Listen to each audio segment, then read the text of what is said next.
오늘 우리가 읽은 본문 열왕기상 19장 앞장 18장에서는 엘리야에 관한 두 가지 사건이 기록되어 있습니다. 그리고 18장의 이 두 가지 사건을 우리가 알아야 오늘 본문을 이해하는데 더욱더 우리가 더 잘 이해할 수가 있습니다. 그래서 먼저 18장에 나오는 두 가지 사건에 대해서 제가 말로 서술해 드리겠습니다. 열왕기상 18장에는 두 가지 사건이 나오는데 첫 번째 사건은 한마디로 엘리야와 바알 선지자가 갈멜산에서 대결하는 사건입니다. 갈멜산에 엘리야 한 사람과 바알 선지자 450명 그리고 아세라 선지자 400명이 함께 모입니다. 그리고 누가 섬기는 신이 참된 신인가를 대결하려고 합니다. 이 현장에는 이 선지자들 외에도 많은 이스라엘 백성과 아합 왕도 거기에 있었습니다. 그리고 이들의 대결 방식은 뭐냐면 송아지를 각을 떠서 나무 위에 올려놓고 각자 섬기는 신에게 기도를 하는 것입니다. 그리고 누가 그 기도를 들어주셔서 나무에 불이 붙어진다면 그 신이 참된 신이다 라는 것입니다. 즉 불로 응답하는 신이 참되고 살아있는 신이다 라는 것이지요. 그리고 대결이 시작되었습니다. 바알 선지자들이 먼저 의식을 거행합니다. 그러나 바알 선지자들이 아침부터 저녁까지 바알 신에게 아무리 간구해도 그 바알 신은 아무런 응답이 없습니다. 그 중간에 바알 선지자들은 막 몸에 상처를 내면서 자해를 하면서 자기들이 믿고 있다는 바알 신에게 간구를 해보았지만 그래도 여전히 바알 신은 바알 선지자들의 간구에 응답하지 않습니다. 그리고 이제 엘리야 차례입니다. 엘리야는 백성들을 불러서 12개의 돌을 이렇게 선택해서 단을 쌓게 합니다. 그리고 주위에 있는 흙을 파냅니다. 그리고 파낸 도랑에 차고 넘치도록 재물과 나무 위에 물을 붓게 합니다. 불이 붙어야 하는 곳에 물을 붓는 겁니다. 엘리야는 지금 인간으로서 불가능한 상황을 만들어 놓는 것입니다. 이거는 하나님을 향한 그 믿음에서 나오는 자신감입니다. 모든 것이 준비되었고 엘리야가 하나님 앞에 간구하기 시작합니다. 18장 36절 37절에 보면은 간구합니다. 아브라함과 이삭과 이스라엘의 하나님 여호와여, 주께서 이스라엘의 하나님이 되시는 것과 제가 주의 종이며 이 모든 일을 주의 명령으로 했음을 오늘 알려주십시오. 여호와여, 내게 응답해 주십시오. 오 여호와여, 응답하셔서 주는 여호와 하나님이시며 주께서 그들의 마음을 돌이키게 하시는 분임을 이 백성들이 알게 해 주십시오. 간구합니다. 엘리야의 간구에 하나님이 응답했을까요? 네, 응답했습니다. 하늘에서 불이 내려와서 재물과 나무와 그 돌 위에 붙었습니다. 뿐만 아니라 그 도랑에 차고 넘친 물까지도 불 때문에 다 말랐다고 합니다. 1대 850명의 대결에서 엘리야는 완승했습니다. 엘리야는 백성들에게 이제 명령합니다. 바알 선지자 전부 잡아라고 명령합니다. 그리고 엘리야가 그 850명의 선지자들을 다 죽여버립니다.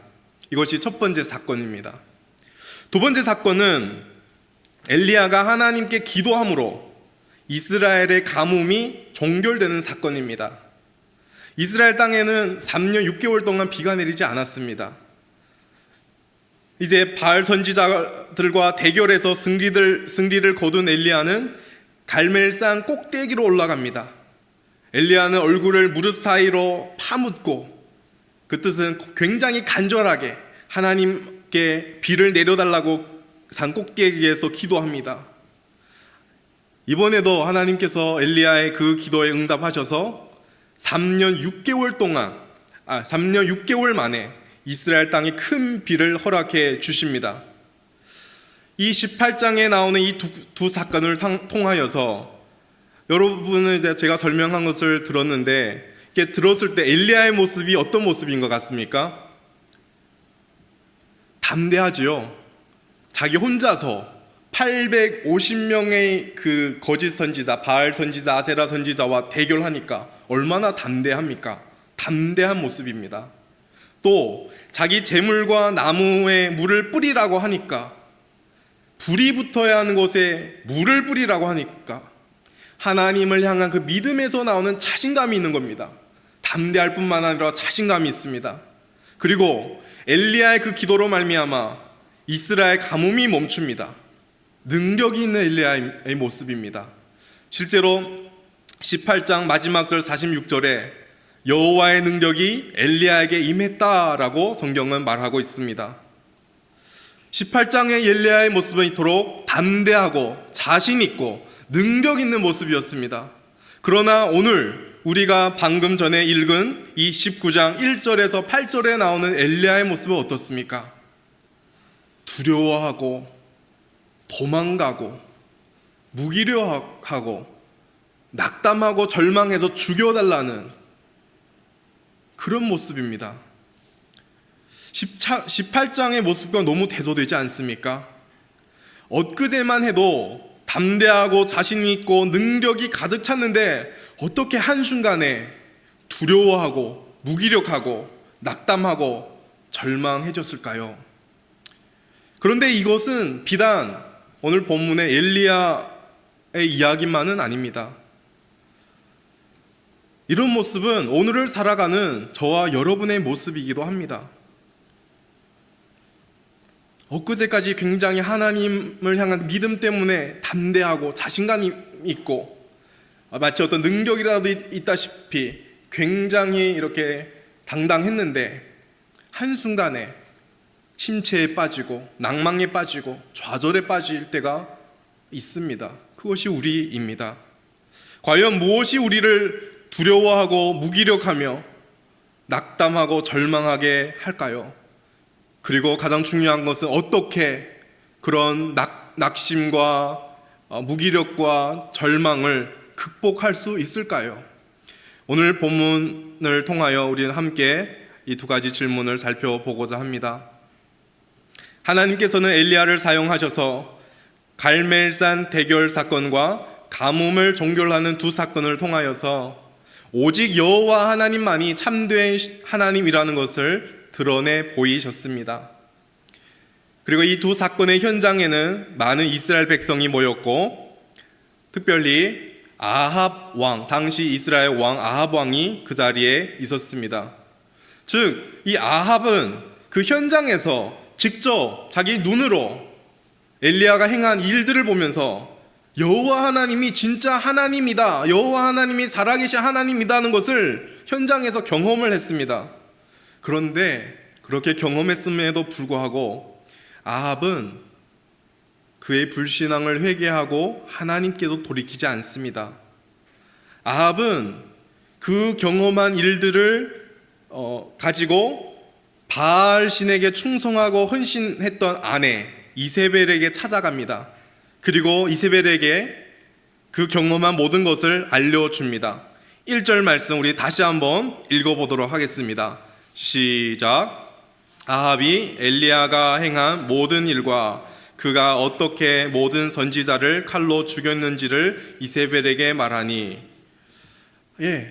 아합은 18장에서 자기가 현장에서 경험했던 그 모든 일들, 엘리야를 통하여 하나님이 참된 신이다라는 것과 또 엘리야가 그 바알 선지자를 죽인 그 사건들을 모두 다 이세벨에게 알립니다.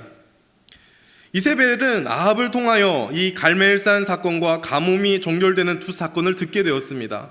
나아가 이세벨도 이제는 바알 신은 가짜이고 여호와 하나님만 참된 신이라는 사실도 알게 되었습니다. 그런데 이세벨도 아합과 같이 회개하지 않습니다. 이세벨은 오히려 더 감정이 올라옵니다. 분노합니다. 그래서 이세벨은 이제 엘리야를 반드시 죽이겠다고 사신을 보내서 그 말을 전합니다. 2절에 보면 내일 이맘때에는 반드시 내 생명을 저 사람들 중에 한 사람의 생명과 같게 하리라. 내가 죽인 그 나의 선지자 850명 중에 한 사람처럼 나는 반드시 너를 죽이겠다 라는 말을 합니다. 그리고 덧붙여서 이렇게 말을 하지요. 그렇게 하지 아니하면 신들이 내게 벌 위에 벌을 내림이 마땅하니라 한지라. 뒤의 말을 통하여 우리는 이세벨이 엘리야를 반드시 죽이겠다는 그 결심과 각오를 우리는 느낄 수 있습니다. 이미 이세벨은 그 전에 수많은 하나님의 선지자를 죽였던 사람입니다. 그러니 지금 이세벨이 한 이 말은 그냥 빈말이 아닙니다. 정말 모든 방법을 동원하여 엘리야를 죽이고자 하는 결심이 거기 안에 들어 있습니다.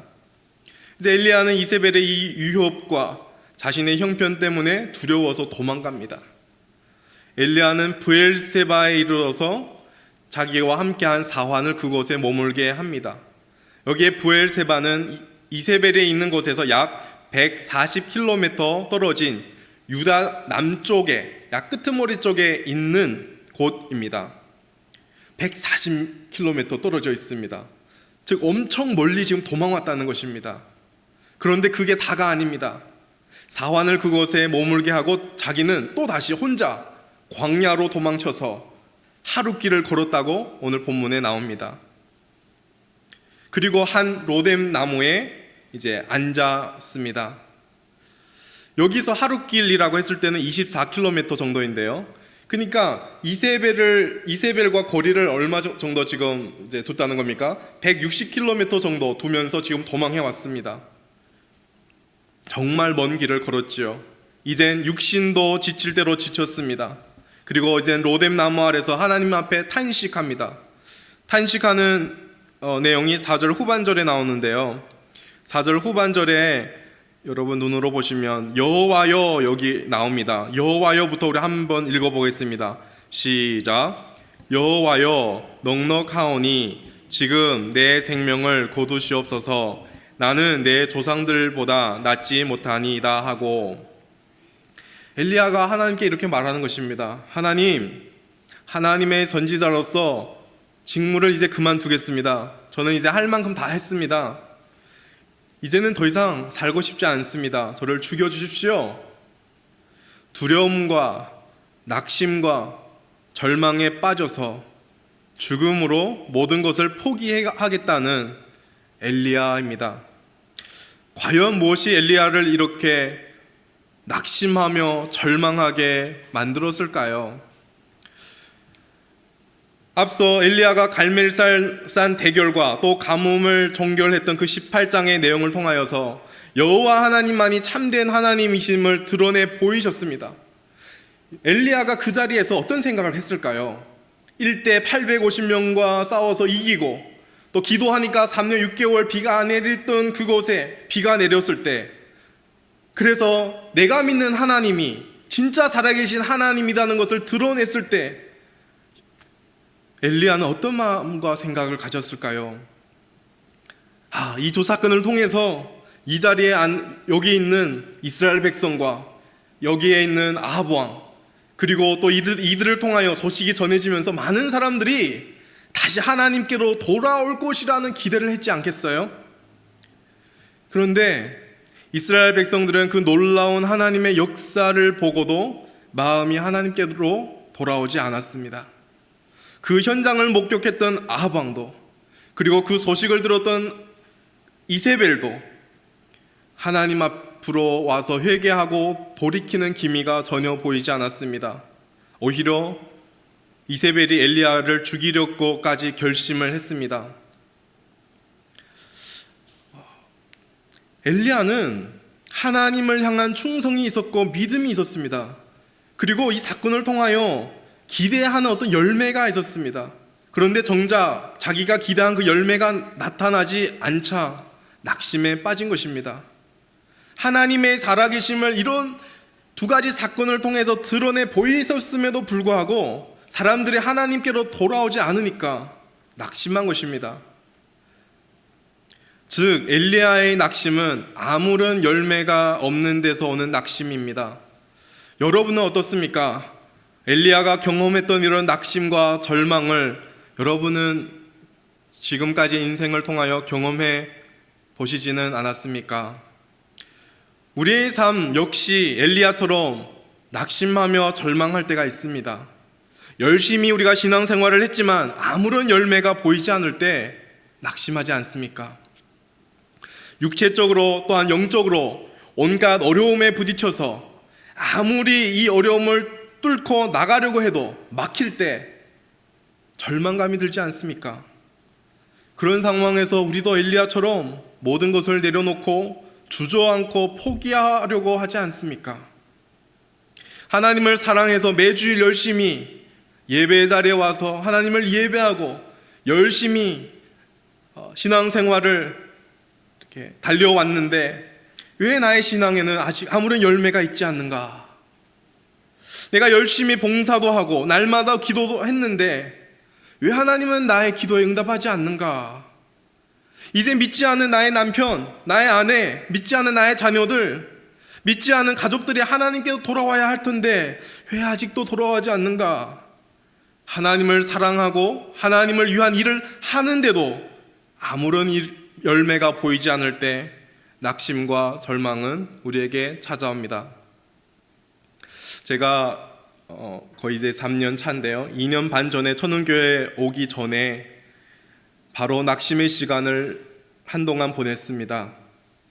제가 하던 사역, 신대원 다니면서 한중선교교회에서 이제 사역하면서 있었습니다. 그런데 그 하던 사역이 이제 불가피하게 이런저런 이유로 중단하게 되면서 사역비가 끊어졌습니다. 그때 저는 이미 결혼했고 우리 은송이가 태어났 있었습니다. 은송이는 제가 여러 번 말씀드렸지만 이제 중환자실에서 인큐베이터에 있었기 때문에 계속 병원에 가는 그런 상황이었습니다. 어쨌든 이제 생활을 하기 위해서 사역은 그만뒀지만 생활 때문에 일용직을 하면서 살았습니다. 여러 가지 일용직을 했습니다. 마스크팩 만드는 라인에서 막 해보기도 하고, 그 맥심 커피 만드는 그 공장에서 이렇게 분쇄하는 데서 해보기도 했습니다. 사역을 하지 않고 그렇게 일하는 저의 모습을 보면서 저는 솔직히 굉장히 낙심을 했습니다.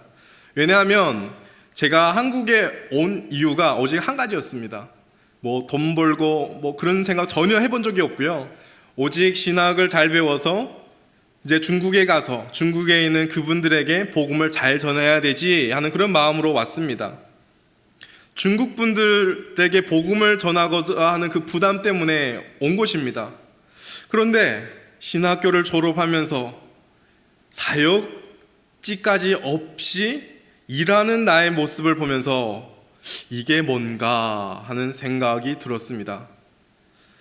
하나님은 저는 하나님께 마음으로 그렇게 얘기를 했죠. 하나님, 제가 중국 분들에게 더 잘 복음을 설명하고 전하기 위해서 이렇게 공부하러 왔는데 지금 제가 일을 하고 있다니 이게 뭡니까? 점점 그런 생각으로 일은 열심히 했습니다. 일하면서 지내다가 심지어 나중에는 어떤 생각이 드냐면 하나님이 저를 사역자로 사용하지 않는가 보다 라는 생각까지 들면서 사역자가 아니라 그냥 한 성도로 나도 돈을 벌면서 살아야 되겠다 하는 생각까지 여러 번 했습니다. 그때 저에게 찾아왔던 낙심이었습니다. 그리고 저는 천은교회에서 사역을 하면서 설교를 많이 할 수 있는 기회가 저에게 주어졌습니다. 근데 설교를 하는 자로서 낙심과 절망이 찾아올 때가 또 있었습니다. 어느 때는 하나님의 은혜를 주셔서 이 말씀을 읽고 묵상할 때 막 말씀이 막 열리고 보이고 연결되고 하면서 막 제가 막 은혜를 듬뿍 받을 때가 있습니다. 그럴 때 굉장히 신이 납니다. 담대해지고 자신감이 있고 용서가 되고 겸손해지고. 그런데 어느 때는 아무리 말씀을 읽고 연구하고 기도해도 말씀이 안 풀려서 준비가 너무 어렵습니다. 힘듭니다. 설교를 준비하면서 저 자신도 은혜를 받지 못하는데 내일이면 강단에 올라가서 천은교회 성도님들에게 말씀을 선포를 해야 된다는 것을 생각하니까 굉장히 낙심이 됩니다. 여러분은 어떻습니까? 하나님의 일을 하시지만 하나님께 열심을 품고 살아가지만 무엇이 여러분을 낙심하게 하거나 절망하게 하지는 않습니까? 혹 지금 이 자리에 앉은 여러분 가운데 누군가는 지금 이 순간 그런 낙심과 절망 가운데서 지내고 있지는 않으신가요? 과연 우리는 어떻게 낙심과 절망의 시간을 극복하고 회복할 수 있을까요? 엘리야는 자신의 형편과 이세벨의 위협에 낙심하고 절망해서 하나님 앞에서 하소연합니다. 죽여달라고 간구합니다. 그러다가 어느덧 너무 외쳤는지, 너무 먼 길을 와서 힘들었는지 어느덧 잠이 들어버렸습니다. 그리고 그런 엘리야에게 이제 하나님이 응답을 해 주시는데 하나님의 응답이 놀랍습니다. 하나님은 낙심과 절망 속에 지쳐 있는 엘리야를 책망하지 않으십니다. 엘리야, 야, 너는 왜 이렇게 사명을 잘 감당하지 못한 채로 여기에 누워 있니? 지금 잠을 잘 때냐? 얼마나 큰 일이라고 죽여달라고 간구하니? 너는 이것밖에 안 되니? 이렇게 연약하니? 이렇게 하나님은 따지고 캐묻고 책망하지 않으셨습니다. 하나님은 그냥 너무 지쳐서 자고 있는 엘리야를 그냥 내버려 두셨습니다. 잠을 통해 기운을 얻도록 회복하도록 잠자는 시간 속에서 조용히 계셨습니다. 얼마 동안 엘리야가 잤는지 성경은 말하지 않습니다. 얼마 동안 자다가 천사가 이제 나타났는데 천사가 나타나서 엘리야에게 한 행동을 합니다. 성경을 보면 어루만지셨다라고 되어 있습니다. 그리고 엘리야에게 말을 합니다. 일어나서 먹으라. 여러분, 천사가 그 엘리야를 이렇게 어루만지셨을 때 엘리야의 마음은 어땠을까요? 저는 아마 마음이 굉장히 따뜻하고 위로감을 얻었다라고 저는 생각합니다. 하나님이 내 마음을 아시는구나. 하나님이 몸과 마음이 지쳐있는 나를 위로하려 지금 오셨구나. 아마 이런 생각을 하면서 눈물을 흘리지 않았을까 생각해 봅니다. 천사는 엘리야를 깨운 뒤에 이미 준비해 놓은 그 떡과 물을 마시게 합니다. 하나님은 낭만과 절망 속에 있는 엘리야에게 모든 필요한 것을 허락하셨습니다. 잠도 허락했습니다. 먹을 떡과 마실 물도 허락했습니다. 하나님이 천사를 통해 준비해 놓은 이 떡과 물, 1차적으로 엘리야가 먹고 기운을 낼 수 있는 음식입니다. 그러나 더 중요한 것이 있습니다. 이 떡과 물은 하나님을 기억할 수 있는 도구입니다. 이제 이스라엘에게 가뭄이 시작됐을 때 하나님은 엘리야를 사르밧에 보내서 한 과부를 만나라고 합니다. 하나님은 이 과부를 통해서 엘리야에게 먹을 것을 주시겠다 약속했습니다. 그리고 하나님의 약속처럼 엘리야는 이 아르밧 과부를 통하여 먹고 마십니다. 그때 먹었던 떡이 바로 이 떡입니다. 엘리야는 그때 이 떡을 통해서 무엇을 경험했냐면 하나님은 약속을 하고 말씀한 대로 이루시는 신실하신 하나님이고 전능하신 하나님이라는 것을 과부를 통하여서 경험했습니다. 그리고 지금 이 시점에 하나님은 다시 엘리야에게 그 기억을 떠올리게 하면서 엘리야를 위로하고 계신 것입니다. 엘리야는 떡과 물을 마신 후에 다시 누웠습니다. 아마 진짜 많이 지쳐있는 엘리야였던 것 같습니다. 두 번째 누웠을 때도 천사는 방해하지 않았습니다. 그러다 얼마 더 지나서 천사가 다시 와서 엘리야를 어루만지면서 일어나 먹고 마시라 라고 말씀합니다. 낙심과 절망 속에서 모든 것을 포기하고 싶은 엘리야를 향한 하나님이 어떤 분이신지를 우리는 이 천사를 통하여 우리는 보았습니다. 너무 따뜻하고 온유했습니다. 지쳐서 자고 있는 엘리야를 깨우지 않으셨습니다. 그냥 묵묵히 엘리야가 자도록 허락했습니다. 방해하지 않았습니다. 엘리야에게 다가와서 책망하시지 않았습니다. 2번씩이나 엘리야를 어루만지셨습니다. 그리고 2번이나 먹을 것을 준비해 주시면서 힘을 얻게 하셨습니다.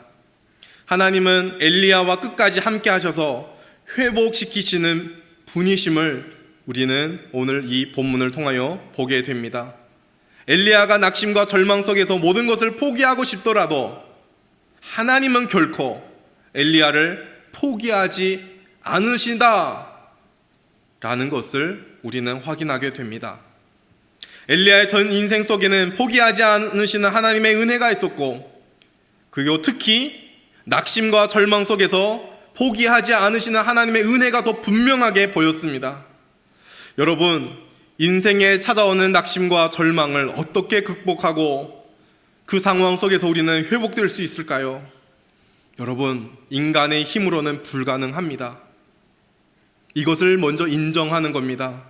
믿음의 사람 엘리야도 스스로 극복한 것이 아닙니다. 포기하지 않으시는 하나님의 은혜가 모든 것을 극복하고 이기게 하십니다. 포기하지 않으시는 하나님의 은혜로만 회복할 수 있습니다. 여러분, 하나님은 저와 여러분들이 낙심하고 절망함으로 포기하고 싶을 때 그냥 내버려 두시지 않습니다. 하나님은 오늘 전사를 통하여 엘리야에게 찾아가신 것처럼 여전히 저와 여러분에게도 찾아오시고 위로해 주시고 회복시켜 주십니다. 포기하지 않으시는 이 은혜, 저와 여러분이 기억하시길 바랍니다. 앞서 제가 천은교회 오기 전에 낙심의 시간을 보냈다고 말씀드렸습니다. 근데 바로 그때 하나님께서 저에게 찾아오셨습니다. 하나님은 우리 천은교회에서 파송 나간 조국 선교사님을 통하여서 저로 하여금 천은교회를 만나게 하셨습니다. 그리고 하나님은 천은교회를 통하여 저를 찾아와 주셨습니다. 천은교회 성도님들, 여러분들의 그 따뜻한 사랑과 배려와 격려를 통하여 저는 굉장한 위로를 얻었고 회복을 받았습니다. 천은교회는 제가 쉴 수 있도록 뜨거운 햇볕을 가린 로뎀나무가 되어주셨고, 천은교회는 그때 저에게는 하나님이 허락해 주신 천사였습니다. 그리고 오늘 본문처럼 엘리야로 하여금 먹고 마시게 하는 그 떡과 물이 천은교회였습니다. 하나님은 천은교회를 통해 저를 회복시켜 주셨습니다. 그러니 감사할 따름입니다. 감사함으로 천은교회와 함께하는 시간들을 보내고 있습니다. 저는 힘들어 주저앉고 포기하고 싶었지만 하나님께서 천은교회를 통해 절대 포기하지 않으시는 그 하나님의 은혜를 경험케 하셨습니다. 우리가 다시 우리가 시선을 신약 성경으로 한번 돌려보겠습니다. 제자들을 향하신 예수님의 포기하지 않은 사랑을 생각해 보십시오. 예수님께서 십자가에 못 박혀 죽으셨을 때 모든 제자들이 예수님 곁을 떠났습니다. 저는 결코 예수님을 떠나지 않을 겁니다 라고 말했던 베드로조차도 결국 예수님이 잡히셨을 때 예수님을 부인하고 예수님을 떠났습니다. 예수님께서 십자가에 죽으신 후에 대부분의 제자들은 그 제자의 삶을 포기하고 다시 본업으로 돌아갔습니다. 예수님의 제자들 가운데 어부들이 대부분이었는데 요한복음 21장에 보시면 예수님의 7명의 제자가 다시 고기 잡는 일을 하고 있었다고 기록되어 있습니다. 그러다가 예수님이 부활하시고 나서 제자의 삶을 포기한 그 제자들에게 다시 물고기를 잡고 있는 제자들에게 다시 찾아갑니다. 예수님은 제자를 만나서 야 이놈들아, 너희가 어떻게 나를 이렇게 포기할 수 있니? 내가 너희를 얼마나 사랑하고 너희를 얼마나 섬겼는데 그렇게 꾸짖고 따지고 책망하지 않으셨습니다. 예수님은 제자들을 만나서 제일 먼저 한 것이 무엇인지 아십니까? 먼저 물고기를 잡았나 그 얘기를 했어요. 그리고 못 잡았다가 하니까 여기에 그물을 내리라 하니까 엄청 많은 이제 물고기를 잡게 되는데요. 그리고 제일 먼저 한 것이 무엇입니까? 먹을 것을 예수님이 준비해 주십니다. 생선과 빵을 준비하셔서 제자들에게 챙겨 주셨다고 합니다. 주님은 제자들을 향하여 야단치는 분이 아니십니다. 그런 실수와 실패, 포기 속에서도 주님은 여전히 제자들을 사랑하시고 제자들을 붙들고 계십니다. 특별히 예수님을 3번이나 부인했던 베드로에게는 특별한 대화가 이어졌습니다. 예수님이 베드로에게 3번 같은 질문을 합니다. 요한의 아들 시몬아, 내가 이 사람들보다 나를 더 사랑하느냐? 첫 번째, 두 번째 베드로의 대답은 똑같았습니다. 네, 주님, 제가 주를 사랑하는 것을 주께서 아십니다. 근데 이제 3번째 예수님의 그 질문에 대답할 때는 좀 근심하며 말했다고 합니다. 그래서 주여, 주께서 모든 것을 아십니다. 제가 주를 사랑하는 것을 주께서 아십니다. 그렇게 대답하셨습니다. 베드로가 주님을 사랑하는 것이 사실입니다. 베드로가 예수님을 버리지 않겠다는 고백도 진심이었습니다. 그런데 예수님이 붙잡히고 십자가에 죽임당하는 그 현실 앞에서 그 진심도, 그 사랑도 무너진 것입니다. 베드로가 예수님을 부인하고 닭 울음소리가 들리자 울었다고 성경은 기록합니다. 저는 베드로의 이 눈물은 무슨 눈물일까 생각해 보았습니다. 낙심의 눈물이 아닐까 생각해 봅니다. 주님을 진심으로 사랑했지만 사랑에 맞지 않게 현실이 더 크게 와 닿으면서 예수님을 부인했으니 얼마나 낙심하겠습니까? 자신의 그 연약한 모습 때문에. 베드로도 낙심한 나머지 모든 것을 포기하고 다시 물고기 잡는 어부의 인생으로 돌아간 것입니다. 그런데 예수님은 베드로를 포기하지 않으셔서 다시 찾아와 주셨습니다. 그리고 베드로를 회복시켜 주시고 내 양을 먹이라 라는 새로운 사명을 주셨습니다. 베드로도, 그리고 오늘 우리가 본 엘리야도 그들이 하나님을 향한 헌신, 사랑 다 진심일 겁니다. 그러나 위협과 이런저런 사정 앞에서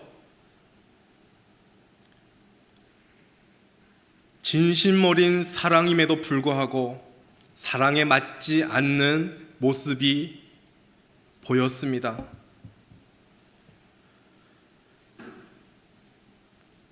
그러나 엘리야를 향한 하나님의 사랑, 베드로를 향한 예수님의 사랑은 결코 포기하지 않으시는 사랑이었습니다.